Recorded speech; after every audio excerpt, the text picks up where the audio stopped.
Hi guys, welcome back to my channel. My name is Bianca and today we are doing my July through September reading wrap up. I have tried to fix the lighting like 5 times and this is as good as we can get. I feel like I'm super washed out. We're gonna work with it. I've really been liking doing these quarterly wrap-ups. I feel like I get to talk to you guys about so many books at once and I love looking back to see what I was reading at what time in the year. This is like not good. Guys, is that any better? Like, no. How is this not better? Like, hello? We're just gonna deal with it. Anyways, it's time for my quarter 3 wrap up, which is July through September. I went crazy this quarter. I read 33 books in these 3 months. Just for reference, last quarter I read 17 books. So I almost doubled that. I have this written down, so I'm gonna read this off to you guys. For some stats, I read 4 fantasy books, 14 thriller mysteries, 1 dystopian, 6 romance, 1 memoir, 1 poetry collection, 2 thriller romances, 2 historical fiction, and 2 horror books. I also had 1 DNF, which was Sounds Like Love by Ashley Poston. My average rating was a 4.1 star and my most read author was Frida McFadden. We have so many books to talk about today, so let's just get right into it. The first book I'm going to talk about is Lock Every Door by Riley Sager. I gave this 3 stars. I was super excited to read another Riley Sager book because I read Final Girls by him a few years ago and I loved it, but I was kind of disappointed by this. It just fell short for me. Nothing caught me off guard. I was never dying to pick it up and read it. I actually feel like I didn't want to read it. I didn't hate the book. I still enjoyed it, but it was forgettable. Like, I barely really remember what it's about. Then through my internship, I listened to the audiobook of No Body, No Crime by Tess Sharp. This book was a mix of action, suspense, adventure, romance, LGBTQ representation. The book starts with the 2 main characters getting in a plane crash and then goes back in time to show how they ended up there. I wasn't sure how much I'd like this book because it was pretty different from a book I'd normally pick up, but I was pleasantly surprised. I really enjoyed it. I wouldn't say it was my favorite book in the entire world, but I enjoyed listening to it and I liked the story. And I still think about it from time to time. Then, through my internship, I got to listen to the 50th anniversary edition of Tuck Everlasting by Natalie Babbitt. It was read by Alexis Bledel, who played Winnie Foster in the movie. She's also in Gilmore Girls. I definitely recommend listening to this edition. I hadn't read this book since elementary school, and I'm sure a lot of you guys read it too. And it was just so nostalgic to read it again, especially with Alexis Bledel narrating it. Reading it now, it wasn't as good as I remember it being as a child, but it is a children's book, so I feel like because I was obsessed with it in elementary school and it gave me such nostalgia to read it as an adult, it was a great book. Then, do I even need to say anything? This was my book club's book for July. Needless to say, we all ate it up. I absolutely loved getting Haymitch's backstory. It just gave so much context to why he is the way he is in the other Hunger Games books and movies. I literally feel like I want every single character's backstory now. Like, I need a prequel book with every single character's games in it. Like, I would read every single one. The ending was devastating. However, I didn't cry. I'm 100% sure I'll cry at the movie. Like, if you know, you know. The ending of this was gut-wrenching. I'm literally so excited to go see this in the movie theater with my book club. The River Has Roots, I listened to this as an audiobook, again, through my internship. Obviously, as you can see, I get to listen to a lot of audiobooks. It gives fairy tale, folk tale, magical vibes. Something really cool about the audiobook was that it incorporates music and songs into the book. For example, I remember a harp being played a lot at a lot of moments in the audiobook. So just overall, as like an audiobook experience, I really enjoyed this book. But now looking back, I don't really remember much of what the story is about. So like the vibes were memorable, but the actual plot of the book, I had forgotten. Another audiobook, The Locked Ward by Sarah Pekkanen. This is actually probably one of my favorite books I've got to listen to because of my internship. In this book, Georgia, who was adopted by a wealthy family, is accused of killing their biological daughter. So she's locked in a psychiatric institution, and that's the setting of the book. But turns out she also has an estranged twin sister, and she wants the twin sister to help her prove that she didn't kill the sister. So many sisters. I was thoroughly entertained and I would recommend it for fans of Frida McFadden or Alice Feeney. The Appeal by Janice Hallett. I actually got this as an ARC my freshman year of college. I started reading it and I wasn't a huge fan, so I DNF'd, but I decided to pick this back up because if you follow me on Book Talk, I picked this out of my TBR jar for my July TBR. There is no prose in this book. It's all told through emails and text messages, which I thought was a really interesting idea for a book, but none of it really shocked me and I wasn't super connected to any of the characters or the story. Everything just felt really surface level because it's all told through the third person. We never get into anyone's head. It was a fun read overall. just kind of mid. If you guys have been following for a while, you know in the beginning of the year I started the Boys of Toman series. I read the first 3 books in the beginning of the year and I took a little break, but I decided to come back for Redeeming 6. I literally don't know how I ever took a pause. It was originally hard for me to get into Joey and Aoife's story because of how much I loved Johnny and Shannon, but this second book, it just got me.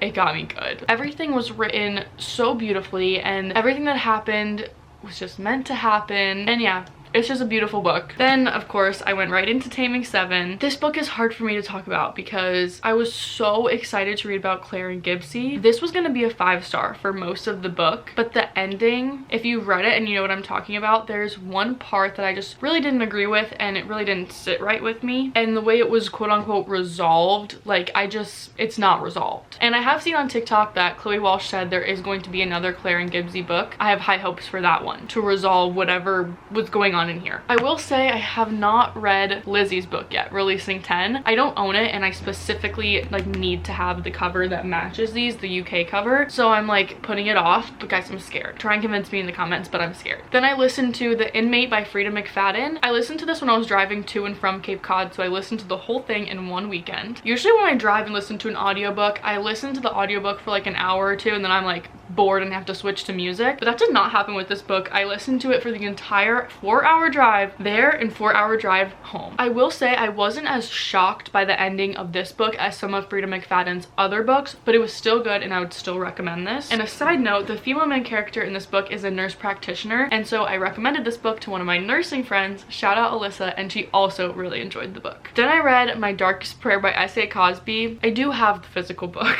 but my grandma's dog ate the cover, so let's not talk about how it looks, okay? Let's not talk about it. This book is classified as thriller, mystery, and crime fiction, and in my opinion it leans heavily towards the crime fiction side. I didn't hate the book, I just felt it wasn't thrilling. I was never on the edge of my seat, I was never super invested, and I don't know, I know S.A. Cosby is a pretty popular author, so maybe I just need to try a different one of his books. And like I said, I didn't hate this one, it just wasn't exactly what I was expecting from a book classified as a thriller. This is where my last video took place. So if you haven't watched my last video, it was a 24-hour readathon, and in that video I read 7 books. So these next 7 books, if you want to see a more in-depth review, check out my last video. The Locked Door by Frida McFadden. I gave this book 4 stars, but like I barely remember what it was about. I know I listened to the audiobook and I know the female main character's dad is a convicted serial killer. Other than that, my mind is just like blank. And I mean, clearly from my rating, I enjoyed it. I just, now looking back, it was not a memorable book.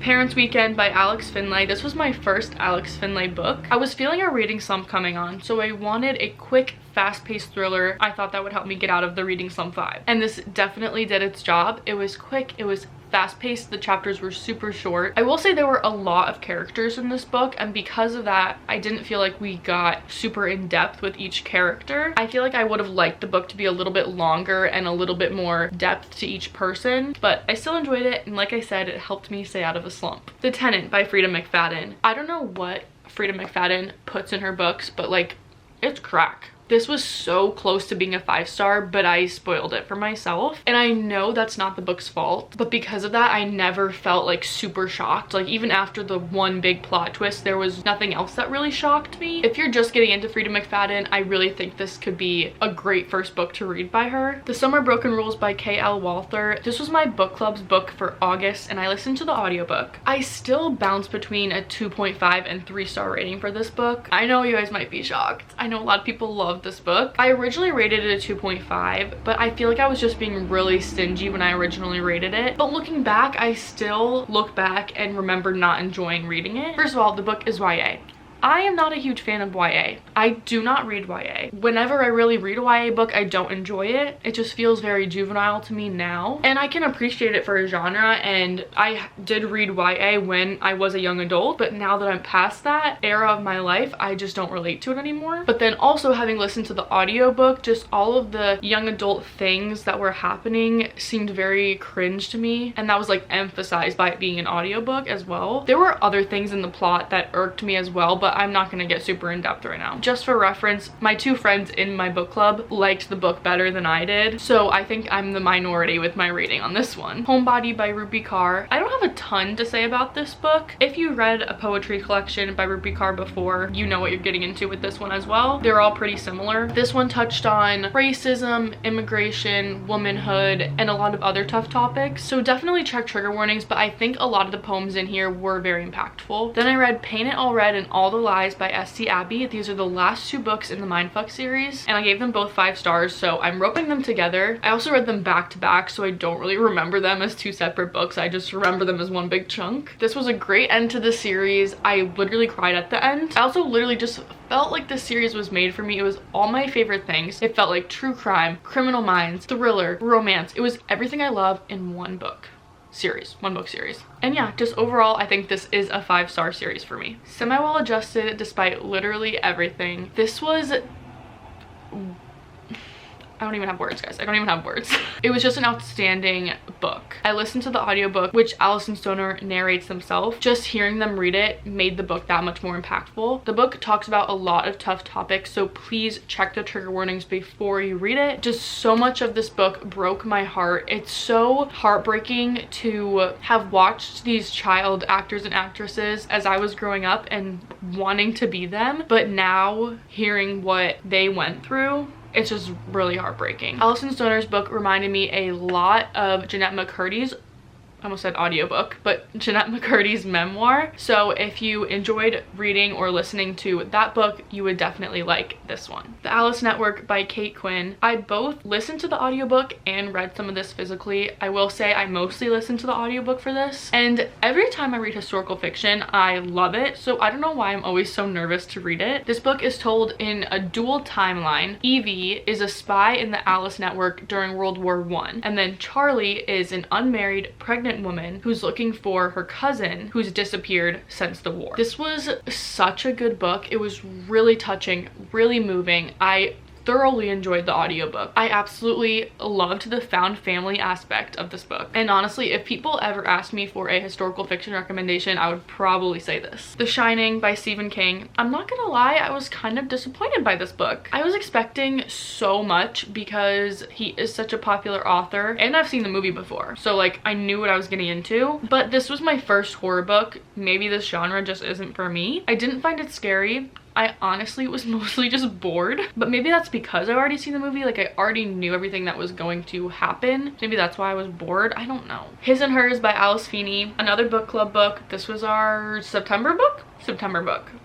No, this was our August book. This is only the second Alice Feeney book I read, and it just reminded me how good of a writer she is and that I really enjoy her books, so I need to read more of them. It was fast-paced, it was twisty, it had an ending I didn't expect. It just had everything you look for in a thriller. I didn't give it 5 stars because the ending didn't shock me. For me, I feel like to give a thriller 5 stars, I need it to shock me. I don't know why I feel the need to like justify why I'm not giving a book 5 stars, but I do. Anyways, yeah, I just wasn't flabbergasted by this ending. I also think this book was a really great book club book. I'm pretty sure it has a book club guide in the back. Yeah, it does.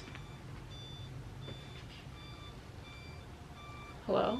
What was I even saying? I think this was a really great book club book. We had a really great discussion over this. There was just so many things for us to talk about. Yeah, I went back.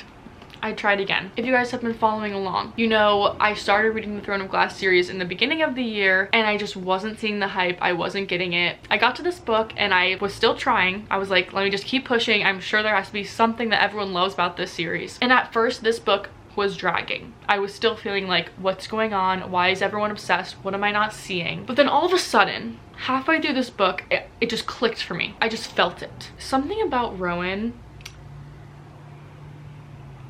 I just need more of him. I need more of him. I'm so glad this series picked up for me, and I'm so glad that I'm finally seeing the hype of it, because now I'm eating it up and I don't feel like a freak anymore. Like I was like, what's wrong with me? Why am I not understanding? Now I'm understanding. After the Game by Abby Glines. I have had this series since high school, like the entire physical series, and I don't know why I feel some like need to finish it, but I do. So I read this book. None of the books in this series had been like particularly amazing, including this one. But they're a nice little palate cleanser. Like, I was kind of reading all these dark thriller, historical fiction, fantasy, some heavier books, and this was a nice little wipe the slate clean before going back into something else. I'd say this was pretty surface level, not too much depth here. Like, yes, the characters are dealing with tough situations, but it always felt like I was on the outside looking in on these characters and that I wasn't like fully immersed in them in the story. The Perfect Son by Frida McFadden. Also listen to this on audio. As you can see, I've become obsessed with audiobooks. And again, Frida McFadden, she's just so reliable and never misses. In this book, we got a lot of interesting points of view, and I liked that it felt like all of the characters were morally gray. Like, not one of them was perfect. I definitely didn't expect the ending, but it wasn't the most shocking ending I've ever read. Which is like, maybe this is a me problem. Maybe I've been reading too many thrillers and they're just feeling anticlimactic now. But like,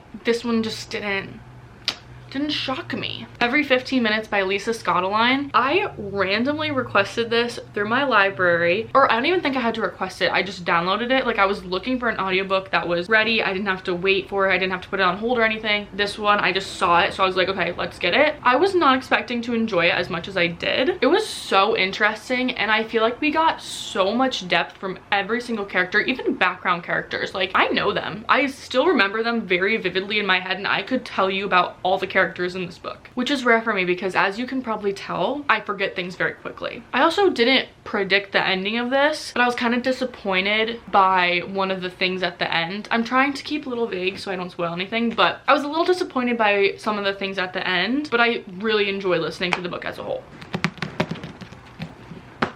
This guy. Now this is where I became obsessed. Like I said before, Rowan is just everything, and I need more of him. Dorian.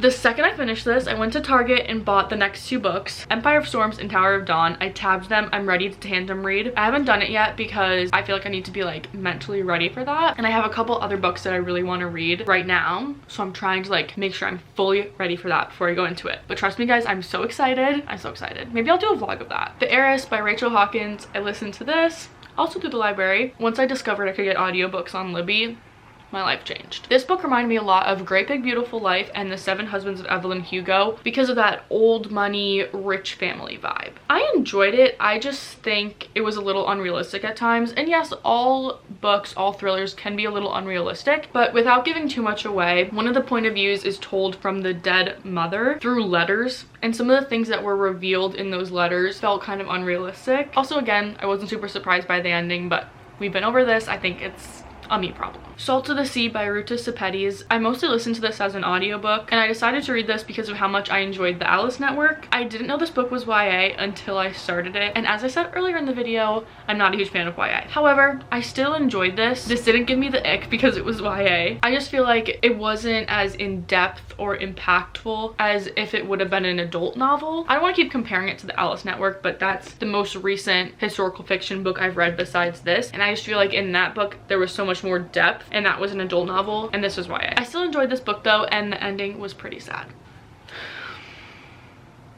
I don't even want to talk about this book. This was my book club's September book. We expected so much from it, and we were all disappointed. Genuinely, I still don't know what the plot of this book was supposed to be, because essentially nothing happened the entire time. If it wasn't a book club book, I probably would have DNF'd it. There was absolutely no character development, and all the characters were completely insufferable. We were just really disappointed because we saw great ratings for this book on social media, and we just did not agree with them. So remember how multiple times in this video I've talked about how I don't like YA? Yeah, well, this book was an exception.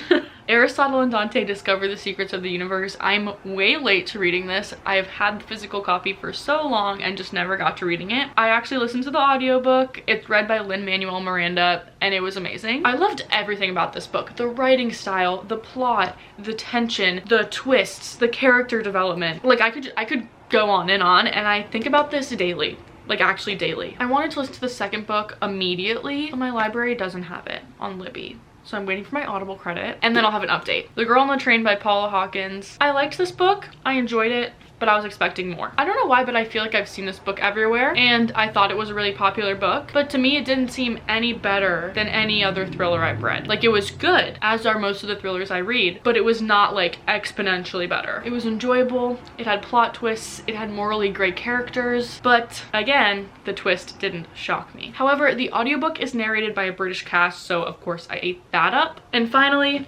Wild Card by Elsie Silver. This book I actually bought on release day, I think, and I was so excited about it. And let me just preface my review by saying I really enjoyed it. However, compared to how I felt while reading and after reading all of Elsie Silver's other books, this was my least favorite. I did like the two main characters, Gwen and Bash, but for some reason I just couldn't connect with them the same way I did with other characters in Elsie Silver's books. It felt insta-lovey at times, and I don't really like that in a book, and I was never dying to pick it up and read it. I actually feel like I was like, I want this to be over at times. I'm like so sad saying this because this was like one of my most anticipated releases of the year. But like I said, I did like it. It was just my least favorite of Elsie Silver's books. And those, my friends, are the 33 books I read in July, August, and September. Let me know if you have read any of these and your opinion on them. I'd love to chit chat. Make sure to follow me on Book Talk for more frequent book updates. Thank you guys so much for watching. I hope you enjoyed this video, and I'll see you in the next one.